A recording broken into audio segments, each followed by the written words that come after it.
I'm speaking and I'm expressing words about his power, his goodness, his love, and his mercy. And I'm thinking to myself, God, do they have any idea how much you love them? Because I feel like the copper wire through which this divine current is passing. I just feel like he whispers, no, no, they don't. Yeah. But neither do you. And so you're not just copper wire. And it's like, okay, let's talk about that later, you know?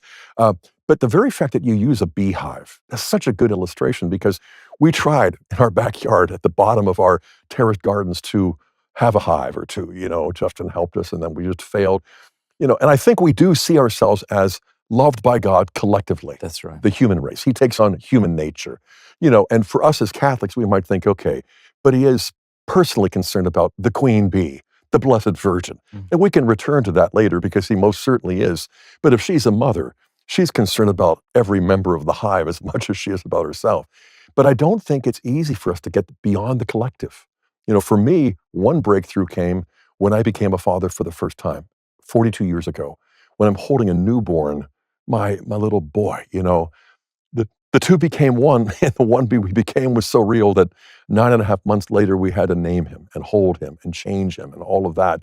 And I remember burping him, and he vomited down my back in the middle of the night, and I didn't care, you know? It's like, "You feel better. I feel clammy, but you feel better."